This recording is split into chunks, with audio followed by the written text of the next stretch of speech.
Emma needs this space more than you, Linda announced, gesturing proudly at what used to be my home office.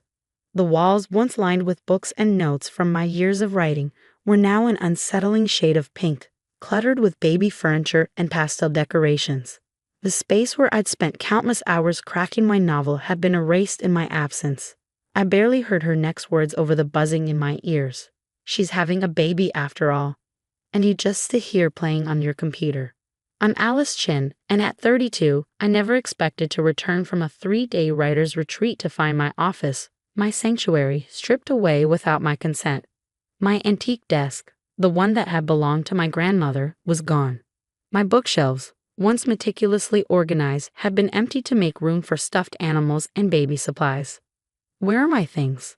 I asked, my voice steady despite the storm rising inside me. My manuscripts, my research notes, my grandmother's typewriter, everything that mattered had disappeared. Linda waved a dismissive hand.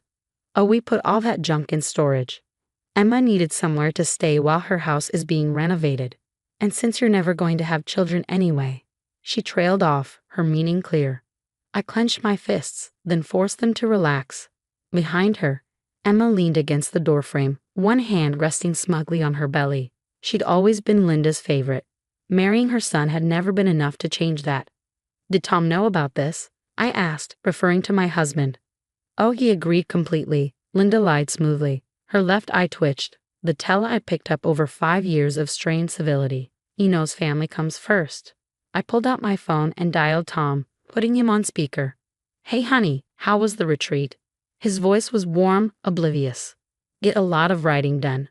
Tom, I said calmly, did you know your mother and sister converted my office into a nursery while I was gone? Silence. Then, they did what? Linda's smile faltered. Now, Tom, you know Emma needs. Mom, Tom's voice turned sharp. What are you doing in our house?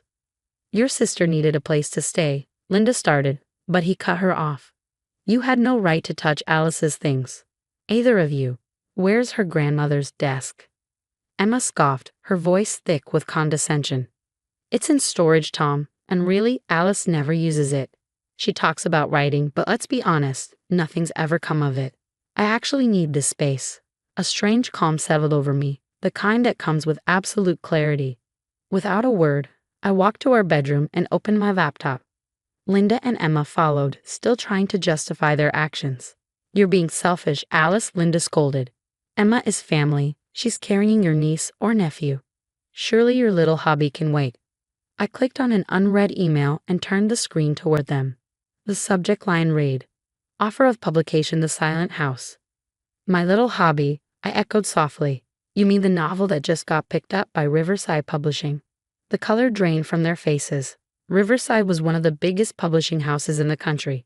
Emma's hand dropped from her belly as she read the email, which included details about the substantial advance I'd been offered. But you never said anything, Linda stammered. I don't share everything with people who don't support me. My voice was calm, measured. Now, I'm calling the police to report an unauthorized entry and removal of property from my home. You wouldn't dare, Linda gasped. We're family. I dialed 911, holding her gaze as the call connected. Yes, I'd like to report a break-in and removal of property from my home. The fallout was almost comical. Linda and Emma scrambled to justify themselves to the officers, who looked thoroughly unimpressed with their excuses. Tom arrived home, his face dark with anger as he surveyed the damage. Where's the storage unit? He demanded. Linda hesitated before handing over the key. She couldn't meet his eyes. As the officers took statements, I settled onto the couch, opening my laptop to respond to my publisher's email. From the kitchen, I could hear Linda oscillating between defending herself and berating Emma for not warning her about my attitude problem. Alice doesn't appreciate what she has, she was muttering. She's not even trying to give Tom children. She had no idea. This wasn't just about my office. It wasn't just about my writing. This was about years of being dismissed, diminished, and undermined. Years of veiled insults and blatant boundary violations. But I learned something important. The best revenge isn't served hot with anger or cold with calculation. The best revenge is served with perfect timing. Tom returned with my grandmother's desk and my boxes of research. As he helped the officers document everything, I made another call. Hi, Sarah. It's Alice. Remember that offer about featuring local authors in your bookstore? I'm ready to take you up on that, and I have the perfect story to tell. Linda's head snapped up, her expression twisting in horror as realization dawned. She cared about nothing more than her reputation in our small town. And soon everyone would know exactly what she'd done. Not through gossip, not through accusations, but through the power of a story. And I'd spent years perfecting this one. The next few days unfolded like an unwritten sequel I never intended to draft. Tom spent hours meticulously restoring my office, repainting the walls in their original sage green, carefully positioning my grandmother's mahogany desk back by the window, and returning each book and manuscript to its rightful place. Meanwhile, Linda and Emma had gone radio silent. Not that it stopped the family gossip mill from churning. Word spread quickly, and soon I overheard whispers at the local cafe. "Can you believe Alice called the police?" Mrs. Peterson murmured to a friend over her coffee. Linda was only trying to help Emma. I simply smiled into my own cup and let them talk. The police report had been filed, every missing item documented. My lawyer advised me to keep thorough records, not because I planned to press charges, but because, sometimes, the best defense was airtight evidence. Tom, however, was livid. "I can't believe they did this," he said, sitting in my restored office, his fingers drumming against my desk. "Mom's always been pushy, but this is another level." I watched him for a moment before responding. "Is it? Or is this just the first time you're seeing it for what it is?" His brow furrowed. "What do you mean?" Silently, I reached into my desk drawer and pulled out a small notebook. Inside, I had documented every slight, every boundary crossed, every moment that had chipped away at my patience over the years. The time Linda accidentally spilled wine on my manuscript, the Christmas when Emma hijacked our anniversary dinner for her pregnancy announcement, the countless times they showed up uninvited, expecting me to drop everything. "This isn't just about an office, Tom. It's about respect." As he flipped through the pages, his expression darkened. "Why didn't you tell me?" I exhaled. "Would you have listened?" His silence was answer enough. The next morning, I received an email from my publisher, an invitation for a local book signing at Sarah's bookstore for The Silent House. My novel centered on navigating toxic family dynamics. I forwarded the email to Linda and Emma, not out of malice, but because I knew they'd hear about it anyway. It didn't take long for the fallout to begin. Emma's message came first. "You're really going to air our family's dirty laundry in public? How dare you?" Then Linda, "If you publish that book, you'll destroy this family. Is that what you want?" I replied with the same response to both. "The book was written and accepted before you decided to redecorate my office. But thank you for the inspiration for the sequel." Tom let out a low whistle as he read over my shoulder. "You're not actually writing about them, are you?" I smirked. "No, but they don't know that." The next day, Linda showed up at our doorstep, her usual arrogance noticeably absent. She clutched her designer handbag like a lifeline. "We need to talk." I stepped aside, watching as she hesitated before sitting down on the couch, a stark contrast to the woman who had so confidently commandeered my office. "I may have overstepped," she admitted, though the words seemed to taste bitter in her mouth. "May have." She winced. "Okay, I did. But you have to understand, Emma's going through a tough time. Her husband's never home, the renovations are a mess. And that justifies breaking into our house and taking my belongings." "We didn't break in," she argued weakly. "We used the spare key. The one for emergencies," I reminded her. "Not for decorating without permission." She twisted her hands in her lap. "I just thought," she sighed. "It doesn't matter. Emma's found another place to stay, with Jennifer." "Good." Linda's gaze flickered toward my office, her real concern evident. "And about your book?" I met her stare. "Yes. Is it really about family relationships?"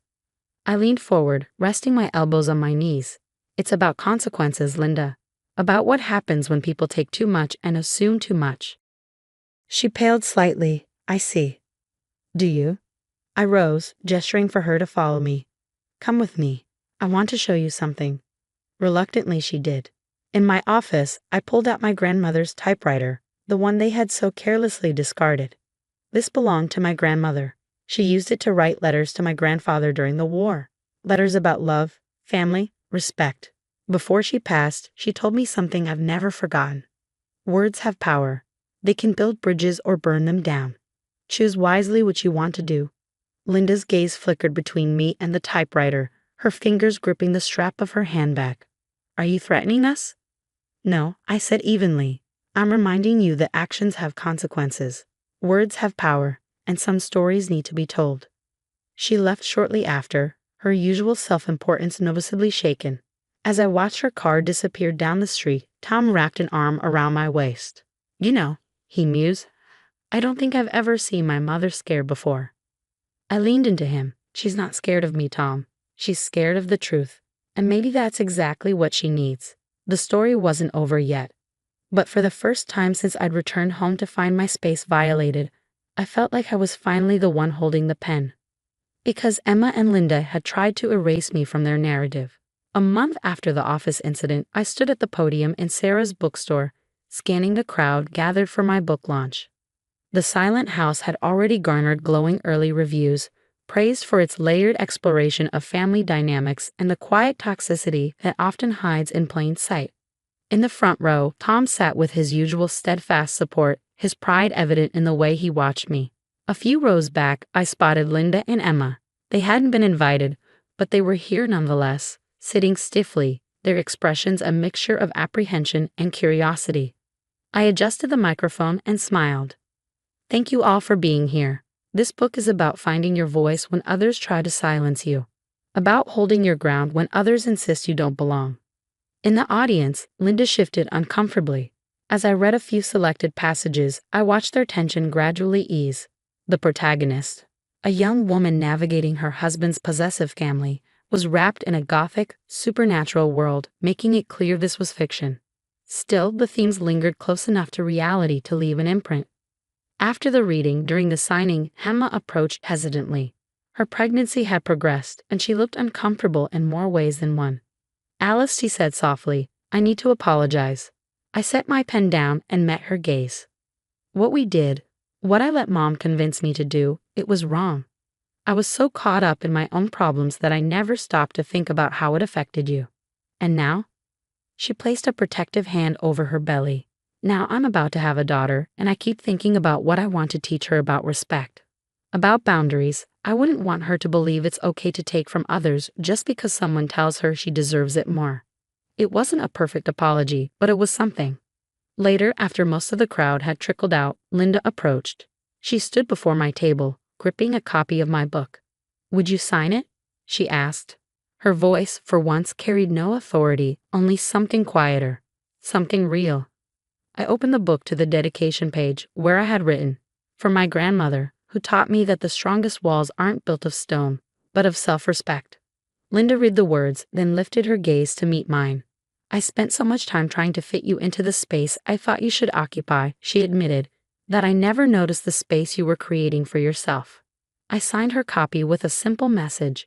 Sometimes, the best family stories are the ones we choose to write ourselves. In the following weeks, Emma moved into her friend Jennifer's guest house, and Linda stopped using her emergency key altogether. Tom installed a security system, not because we needed it now, but because boundaries, once broken, deserved to be reinforced. My office remained my sanctuary, its sage green walls and my grandmother's desk a quiet testament to the power of standing firm. The typewriter rested on its shelf, waiting for the next. One evening, as I sat at my desk, Tom brought me a cup of tea and handed me a small package that had arrived in the mail. Inside was a handmade baby blanket and a note from Emma. For your office, not as a nursery, but as a reminder that family can grow in unexpected ways when we give each other room to be ourselves. I draped the blanket over the reading chair in the corner, letting it settle into place, not as a symbol of loss, or of what others had assumed I should want, but of something else entirely, of what can be rebuilt when respect replaces entitlement. Linda and Emma never tried to reclaim my space again.